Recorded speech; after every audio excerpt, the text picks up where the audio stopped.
Quel est le destin qui m'attend au-delà du dernier souffle? L'immortalité de l'âme est-elle une réalité ou simplement un réconfort pour l'esprit craintif? La possibilité de renaître sous une nouvelle forme, est-ce une promesse ou une simple illusion? Et en ce qui concerne les royaumes éternels de splendeur ou d'ombre, le paradis et l'enfer, serais-je accueilli dans les bras de la bienveillance ou précipité dans les abysses du désespoir? Ces énigmes se croisent dans la pensée humaine. Tissant le voile mystérieux qui sépare la vie de ce qui la suit, la mort est-elle le point final de l'existence ou simplement la porte d'entrée vers une odyssée spirituelle inconnue? Une enquête menée par une chaîne de télévision américaine a montré que près de 80% de la population mondiale croit en une vie après la mort et en l'immortalité de l'âme humaine. Certains disent que lorsque le corps meurt, son âme se libère et est dirigée vers le purgatoire, où elle paie pour ses péchés jusqu'au moment d'aller au paradis. D'autres croient qu'ils réincarneront dans un autre corps et reviendront vivre sur terre une fois de plus. Et il y a encore ceux qui croient qu'ils dormiront dans leur tombe jusqu'au retour du Christ. En fin de compte, il y a beaucoup de confusion sur ce qui nous arrivera après la mort. Cependant, toute cette discussion devient superflue lorsque nous regardons la Bible, qui est la parole de Dieu, car elle nous apporte les réponses à toutes ces questions de l'humanité. Et c'est pourquoi, dans la vidéo d'aujourd'hui, je vais vous montrer 5 faits sur la mort qui vont vous choquer. Mais avant de commencer, je vous demande de vous abonner à ma chaîne ici. Activez la cloche pour recevoir toutes les notifications chaque fois que je publie une nouvelle vidéo, d'accord? Alors venez marcher avec moi, d'accord? Allons-y. Le premier fait. Les morts ne peuvent pas entrer en contact avec les vivants. Une autre idée très répandue parmi les gens de différentes cultures et religions est que les personnes décédées continuent d'influencer la vie de ceux qui sont vivants et peuvent leur révéler des choses cachées. Un film très connu qui illustre très bien cette situation est le film Ghost do Outro Lado da Vida, mais cela n'est pas conforme à ce que dit la parole de Dieu. Voyez ce qui est écrit dans Ecclésiaste chapitre 9, « Les vivants savent au moins qu'ils mourront, mais les morts ne savent rien. Ils n'ont plus de récompense et ils ont perdu leur mémoire. Leur amour, leur haine et leur jalousie ont depuis longtemps disparu. Ils ne participent plus à ce qui se passe sous le soleil. Cela montre que celui qui meurt cesse d'avoir une quelconque influence ici sur Terre et, par conséquent, ne peut avoir aucun accès aux vivants. C'est pourquoi, lorsque vous entendez une histoire selon laquelle une personne décédée a envoyé un message de l'au-delà à une personne vivante par l'intermédiaire d'un médium ou de tout autre messager, ne croyez pas. Car même si c'est réconfortant, ce n'est pas la personne qui transmet le message. La Bible dit que Satan se transforme même en ange de lumière pour tromper les gens et les éloigner des voies du Seigneur. De plus, Jésus a raconté dans la parabole du Lazare et du riche qu'il existe un grand abîme entre les vivants et les morts, de sorte que nous ne pouvons pas accéder aux morts et ils ne peuvent pas entrer en contact avec nous. Le deuxième fait. Après la mort, notre esprit retourne à Dieu. Il n'est pas rare de voir dans les films et les séries des cas d'esprit de personnes qui errent dans le monde, veillant sur les vivants ou leur causant simplement de la terreur et de la peur. Il est également courant de trouver des livres et même des telenovelas avec des histoires d'âmes qui ont réincarné dans d'autres corps pour continuer leur pèlerinage sur Terre. Mais tout cela n'est qu'illusion, car la Bible nous assure que lorsque nous mourons, notre corps retourne à la poussière comme il l'était au début et notre esprit retourne à Dieu. Voyez ce qui est écrit. La poussière retourne à la terre comme elle était et l'esprit retourne à Dieu qui l'a donné. Et quelque chose de très intéressant que vous devez savoir, c'est que lorsque Jésus reviendra, nous serons transformés et nous serons avec lui dans notre propre corps, où nous pourrons toucher les personnes que nous aimons, les reconnaître et même nous nourrir. Nous serons des personnes réelles et non des esprits désincarnés qui errent. Cela est très clair dans Luc chapitre 24. La Bible dit qu'après sa résurrection, Jésus est apparu parmi les disciples. Et quand ils le virent, ils furent surpris et pensaient voir un esprit. Mais Jésus dit, « Pourquoi êtes-vous troublés et pourquoi des doutes montent-ils dans vos cœurs? Voyez mes mains et mes pieds, c'est bien moi. Touchez-moi et voyez, un esprit n'a ni chair ni os comme vous le voyez que j'ai. » Ayant dit cela, il leur montra ses mains, et parce qu'ils ne croyaient pas encore, tant ils étaient remplis de joie et d'étonnement, il leur demanda, « Le troisième fait, lorsque le chrétien meurt, il va directement à la présence de Jésus. Si vous avez déjà donné votre vie à Jésus et l'avez reçu comme sauveur, votre âme ira là où Christ est quand vous mourrez.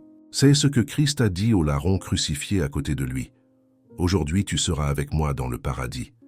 Dans la Bible, le mot paradis, ainsi que la phrase Saint d'Abraham, que nous lisons dans Luc 16, verset 22, étaient deux expressions utilisées par les Juifs pour symboliser l'état de bonheur et de repos que le fidèle aurait après sa mort.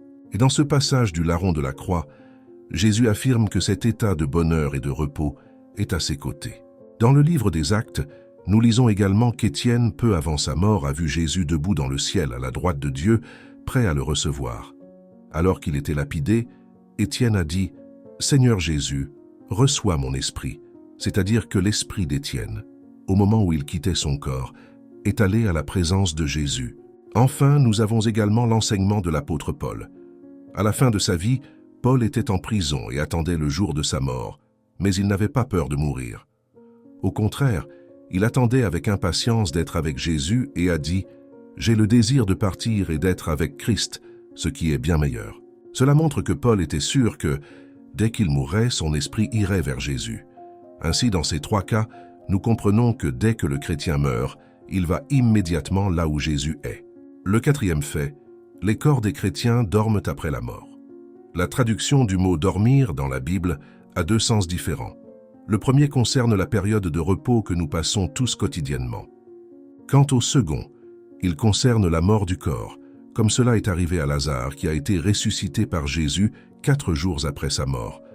Voyons ce qui est écrit dans Jean chapitre 11.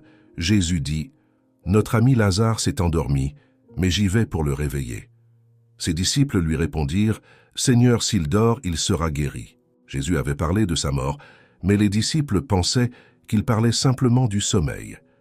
Alors il leur dit clairement « Lazare est mort, et à cause de vous, je me réjouis de n'avoir pas été là, afin que vous croyiez.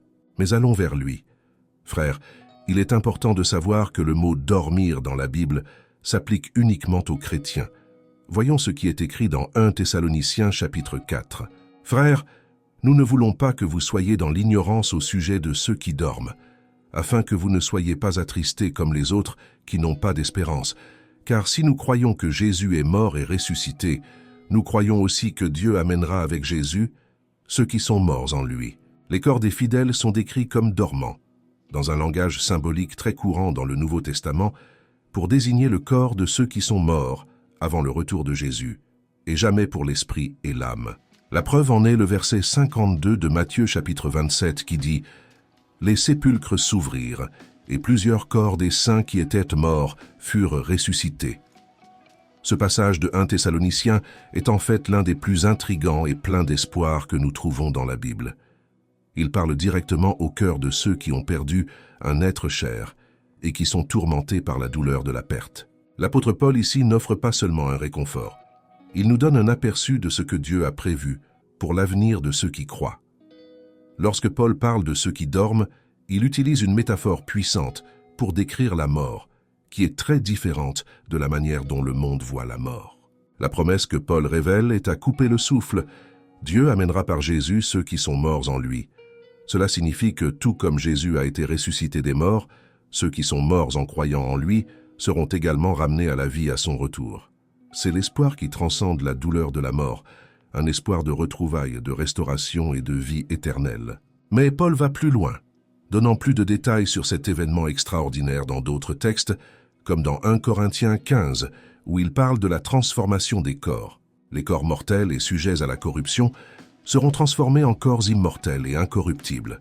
C'est quelque chose qui défie notre compréhension, un changement si radical qu'il ne peut être que l'œuvre du pouvoir divin. Le moment de la résurrection décrit en Matthieu 27, 52, où les sépulcres s'ouvrirent et les saints ressuscitèrent, sert de préfiguration, un aperçu de ce qui est à venir de manière plus large et plus glorieuse. C'est une démonstration du pouvoir de Dieu sur la mort et une garantie des promesses faites pour l'avenir. Cette perspective biblique sur la mort et la résurrection est intrigante, car elle nous défie de regarder au-delà de ce que nous pouvons voir et comprendre. Elle nous invite à avoir confiance en des promesses qui dépassent les limitations de ce monde. Dans les moments de deuil et de nostalgie, ces paroles apportent réconfort et espoir, nous rappelant que la mort n'est pas la fin pour ceux qui sont en Christ. Ainsi, tandis que nous marchons sur cette terre, Faisant face même à la douleur de la perte, nous pouvons nous accrocher à la promesse d'un avenir glorieux. Cela n'est pas seulement réconfortant, c'est absolument transformateur. Vivre avec espoir, aimer intensément et conserver fermement la foi, sachant que le meilleur est encore à venir. Et le cinquième fait, les corps des chrétiens se réveilleront lors du retour de Jésus. Vous vous demandez peut-être pourquoi nos corps physiques dormiront. Vont-ils un jour se réveiller? Selon la Bible, oui. Dans 1 Corinthiens chapitre 15, il est écrit qu'après le son de la dernière trompette à la fin des temps, les corps physiques de tous les chrétiens qui sont morts un jour ressusciteront, seront transformés et deviendront incorruptibles. Alors, nous vivrons avec Christ et régnerons avec lui sur son royaume ici sur terre. Lisez avec moi ce que l'apôtre Paul a écrit. « Voici, je vous dis un mystère. Nous ne mourrons pas tous, mais tous nous serons transformés, en un instant, en un clin d'œil, au son de la dernière trompette. Car la trompette sonnera. Les morts ressusciteront incorruptibles, et nous serons transformés. Car il est nécessaire que ce corps corruptible revête l'incorruptibilité et que ce corps mortel revête l'immortalité. Et quand ce corps corruptible aura revêtu l'incorruptibilité et que ce corps mortel aura revêtu l'immortalité, alors s'accomplira la parole qui est écrite. La mort a été engloutie dans la victoire. » Amen, frères. Ce concept si bien détaillé par Paul dans 1 Corinthiens nous emmène dans un territoire plein de mystères et d'espoir. C'est une de ces vérités qui font du christianisme non seulement une croyance, mais une aventure épique vers l'inconnu promis par Dieu. Pensez seulement, un jour au son d'une trompette céleste, quelque chose d'extraordinaire se produira. Ce n'est pas une scène ordinaire, c'est un événement qui changera le cours de l'histoire et de la vie. L'idée que nos corps physiques, maintenant vulnérables à la douleur, au vieillissement et à la mort, seront transformés en quelque chose d'incorruptible et d'immortel, est pour le moins stupéfiante. Cela signifie que tout ce que nous connaissons de notre existence est sur le point d'être élevé à un tout nouveau niveau, où la fragilité est remplacée par l'éternité. Et cela n'est pas un conte de fées, c'est une promesse divine. Mais que cela signifie-t-il vraiment pour nous? Tout d'abord, c'est un rappel que la vie est plus que simplement ici et maintenant. Nos luttes, nos douleurs, nos victoires et nos joies ne sont que le début de l'histoire.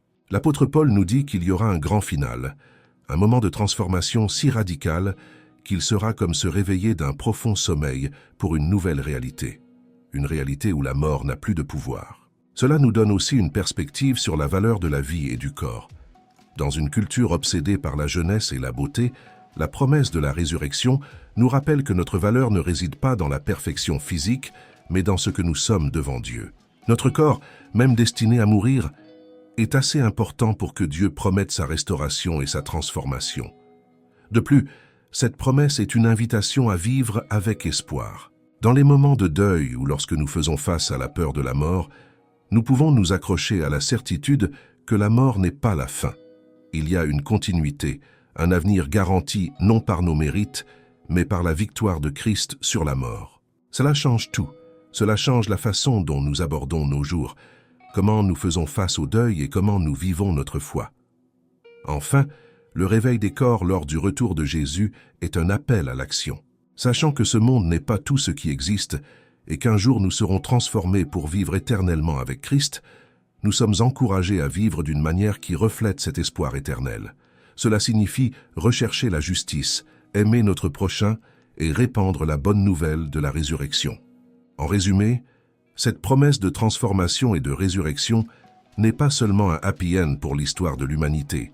C'est le point culminant d'un plan divin qui a commencé depuis la création du monde. C'est une promesse qui nous donne de la force aujourd'hui et un espoir inébranlable pour l'avenir.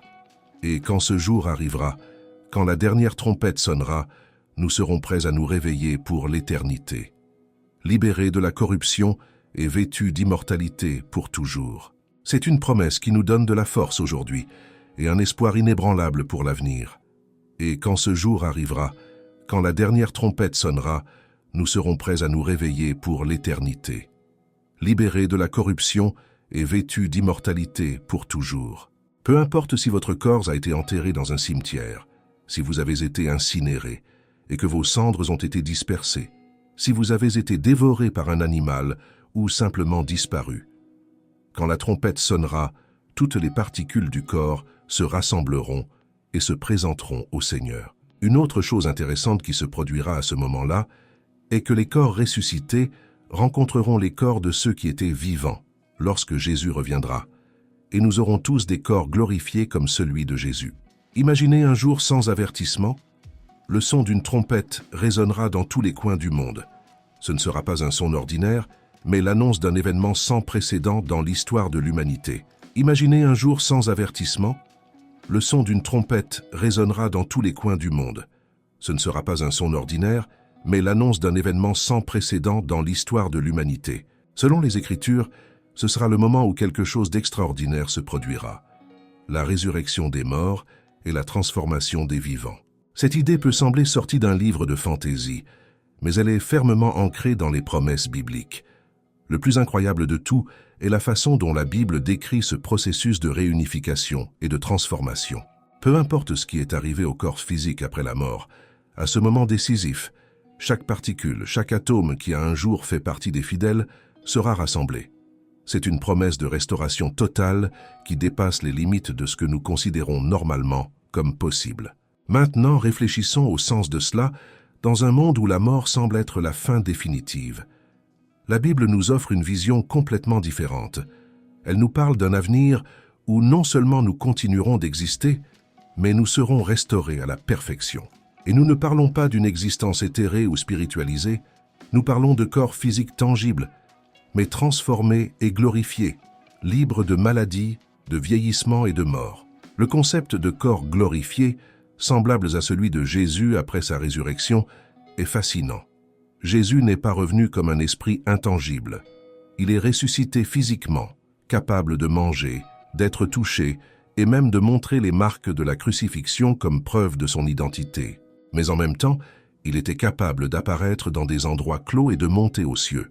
Cette nature hybride, à la fois physique et glorifiée, est ce qui nous attend. Cette rencontre des ressuscités avec ceux qui seront encore vivants à la venue de Jésus sera un événement d'une joie indescriptible. Les familles et les amis séparés par la mort seront réunis. Imaginez les larmes de joie, les étreintes serrées, l'incrédulité transformée en louange. Ce sera un moment de rédemption, de réalisation des promesses divines, où chaque larme sera essuyée et la souffrance ne sera plus rappelée. De plus, cette transformation nous prépare à vivre dans le royaume de Dieu, à gouverner avec le Christ et à profiter de la nouvelle création qu'il a promise. Nous serons capables d'explorer, d'apprendre et de grandir sans les limitations que nous rencontrons actuellement. L'éternité ne sera pas un ennui infini, mais une aventure continue pleine d'amour, de connaissances et de découvertes. Nous serons capables d'explorer, d'apprendre et de grandir sans les limitations que nous rencontrons actuellement. L'éternité ne sera pas un ennui infini, mais une aventure continue pleine d'amour, de connaissances et de découvertes. Ainsi, cette promesse biblique ne concerne pas seulement l'évasion de la mort. Elle concerne la restauration de toutes choses, la justice et la réalisation du dessein pour lequel nous avons été créés. C'est une vision qui donne un sens au présent et de l'espoir pour l'avenir, nous encourageant à vivre de manière à refléter cette glorieuse espérance. Et lorsque la trompette sonnera, nous serons prêts pour ce qui sera sans aucun doute le chapitre le plus excitant de notre existence. Alors, frères et sœurs, il est normal d'avoir des doutes et des peurs concernant la mort, et beaucoup de cela se produit parce que nous ne savons pas exactement ce qui nous arrivera lorsque notre vie ici sur terre prendra fin. Mais la parole de Dieu est très claire, et elle nous apporte beaucoup de réconfort concernant ce moment que nous passerons tous, tôt ou tard. La mort n'est pas la fin. Jésus est mort et est ressuscité, pour que tous ceux qui croient en lui puissent avoir la vie éternelle, où il n'y aura plus de mort, de douleur ni de souffrance. Donc, croyez à la promesse que le Christ vous fait aujourd'hui. Je suis la résurrection et la vie. Celui qui croit en moi, même s'il meurt, vivra, et quiconque vit et croit en moi ne mourra jamais éternellement. Croyez-vous en cela? Face à une réalité aussi mystérieuse que la mort, il est compréhensible que des doutes et des craintes surgissent. Après tout, affronter l'inconnu a toujours suscité une certaine inquiétude chez l'être humain. Mais, comme le rappelle bien le passage cité, elle nous offre une perspective différente, une vision qui transforme la fin apparente en un nouveau commencement, rempli d'espoir et de promesses. Lorsque nous réfléchissons aux paroles de Jésus, Je suis la résurrection et la vie, nous sommes invités à regarder au-delà des limites de notre monde physique. Jésus ne parle pas seulement de vaincre la mort au sens littéral, il parle d'une transformation si profonde qu'elle transcende notre compréhension terrestre. La vie éternelle mentionnée ici n'est pas simplement une extension de nos jours sur terre, mais une qualité d'existence complètement nouvelle en présence de Dieu, où la souffrance et la douleur n'ont pas leur place. Cette promesse nous offre un nouveau regard sur la vie et la mort. Nous n'avons pas besoin de nous accrocher désespérément à chaque moment comme si c'était notre dernier, ni de voir la fin de la vie comme une perte irréparable. Au lieu de cela, nous sommes encouragés à vivre pleinement, sachant que chaque expérience, chaque joie et chaque défi font partie d'un voyage plus grand qui ne se termine pas ici. Cela ne signifie pas que le deuil ou la nostalgie cessent d'exister.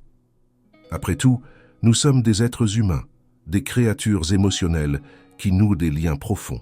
Mais même au milieu de la douleur, nous pouvons trouver un réconfort inébranlable dans la promesse d'une réunion, dans une réalité où il n'y aura plus de mort, de pleurs, de cris ni de douleur. Apocalypse 21:4.